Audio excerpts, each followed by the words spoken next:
Hello, friends. I am Reverend Mary Kay Toddy, the lead pastor at Seward United Methodist Church, and I'm delighted to be with you again this week for these midweek devotions. In worship last Sunday, we talked about our spiritual toolkit and a whole variety of ways of things we can do to draw closer to God, things that are a means of grace, things that are spiritual disciplines that, when practiced with regularity, help ground us and center us and draw us closer to God. Now, there's all kinds of things that can be adapted for spiritual practices and a means of grace. And one of the ones I've always admired is one that a good friend of mine does. Reverend Dr. William Chip Aldridge. Chip Aldridge is on staff at Wesley Seminary in Washington, D.C. For a number of years, he served as the director of admissions and is now in charge of special projects for the seminary. And so the spiritual discipline that Chip has followed for years and years and years is folding origami cranes. And he folds origami cranes, and as he folds them, he prays. He prays for the person he may be making the cranes for. He prays for peace in the world. He prays for the well-being of the church. He prays for all kinds of things that are on his heart and mind. One of the things he will often do with cranes is he will create a lei out of them. So he'll take a little bit of ribbon and he will weave or pull the ribbon through a series of cranes and takes a lot of cranes and makes a lei out of them and then gives them to people for special occasions. He made one for me and one for Steve when we had announced our engagement. And so those are things that we cherish. I have folded origami cranes over the years, and usually for me they come around times when I'm praying for peace. And I remember the story of Sadako. Maybe you have heard Sadako's story. It's been told a variety of times and by various people, but this is one book, 1,000 Paper Cranes. The subtitle is The Story of Sadako and the Children's Peace Statue. Sadako was a little girl who lived in Japan at the time that the atomic bombs were dropped on Nagasaki and Hiroshima. And Sadako was exposed to the radiation from those bombs. She did fine for a number of years, but about 9 years after the bombings, she developed leukemia because of the exposure to the radiation. She was given hospital care and medical care, but at that point in time, in the mid-1950s, there wasn't a lot to do to control the leukemia. So one of the things that Sadako did while she was in the hospital day after day, looking for treatments, trying to figure out how to defeat the leukemia, is that she too started folding origami cranes. There was a legend that if one folded 1,000 cranes, one's wish would come true. So she decided she would fold 1,000 cranes. And she would use whatever little bit of paper she could find, and she would make cranes. Sadako's wish for healing did not come true, but her story became inspirational for children and people around the world as praying for peace. There is a peace park in Japan, and Friends of Sadako began a movement to create a children's peace memorial in the peace park. And Sadako wound up being used as the model for that memorial.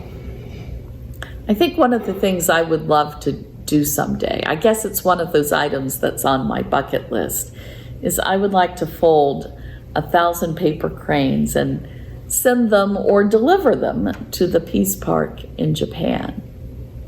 We are a world that is in need of peace. We live in a world where violence is rampant, and we need peace. We need God's peace. And I remember the Beatitudes that say, "Blessed are the peacemakers, for they will be called the children of God." So I'm going to fold another origami crane as I pray for peace. May peace be with you all. Amen. Hi, friends. This is Mary Kay Toddy, lead pastor at Seward United Methodist Church. The devotion I'm doing for August 19th, I talk about Origami Peace Cranes. And so Wes has convinced me to do a little video showing you how to fold a peace crane. You start with origami paper if you have it. If not, any piece of square paper will work, but it does need to be square. You fold the paper in half. Since it's square, whichever direction you fold it will be fine. So then you have the folded in half paper, and the side where the crease is, you take the end of that and you fold it down to the center of the paper. So it winds up looking like this. Then you turn the paper over and you do the same thing from the other side, so that you wind up with a kind of triangle that has a flap on one side and a flap on the other side. Now this becomes one of the tricky parts. You take the paper, you put the point of the triangle down, and you see these open folds. You're going to go to that big center fold. You're going to hold the flaps, going to pull it open so that you start to get a square, and you crease that down. So now you have a square with a connecting point on one side, and opposite that you have open with the folds and the flaps. So where the point is, put to your left hand, and where the open ones are, put to your right hand. And then the point that's towards you, lift half of it, and you want to fold it toward the center, so that what you wind up doing is starting to make a kite shape. So from the point, you fold it toward the center, and then you would turn it over and do the same thing on the back. Crease it down nicely, rotate it, and do the same thing on the other side with both flaps.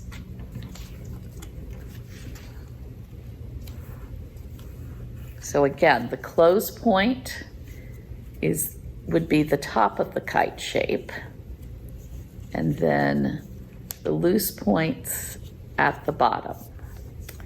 Now you're going to open that before you do that, keep those all folded, and now fold the top of that kite down so you get a good crease. You want a good crease right across there. Now you unfold it. I know, we've just made all these folds, but we wanted to do that to get creases there for this next step. This next step is another tricky one. You have the close point to the left, open one to the right, and that crease where the kite was, you kind of hold there and fold it back, so you're creating kind of a canoe shape. And so then you press that canoe shape down flat, and you turn it over and do the same thing on the other side. Now we are going to post links to other videos of folks folding origami cranes in case there's someone who's doing a better job at teaching than I can. Now then, you will see that you have the close point kind of inside, and then you've got kind of two legs here. They're not going to stay legs, but we'll call them legs for a moment. So again, you're going to fold toward the center, and so you want this edge to line up with the center line. This edge lining up with the center line, so it's kind of an angled fold that you do.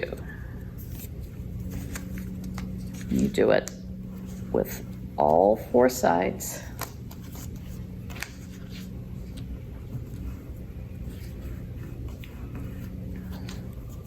Now, it would be possible to skip the next step that I'm going to do.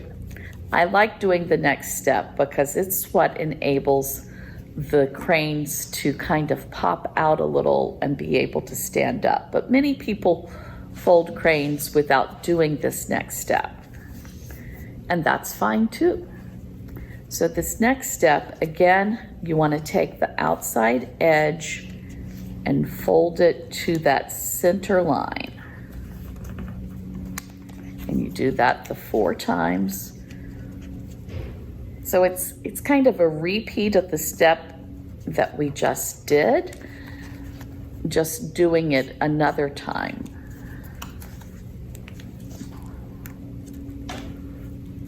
And you can see that it's getting fairly narrow now. So the outside edge folded to the center line. Okay, so now you have something that looks like this. Again, you can find the point inside there. What we do now is we kind of hold it sideways and we open up the fold. And then we take that long, what was the leg, and bend it up and fold it back. Do the same thing on the other side. Open the fold, take what we thought was a long leg, fold it up, and then fold it back. And then the larger triangles you fold down, they become the wings, and what has been folded up becomes the head and the tail. And there you have an origami peace crane.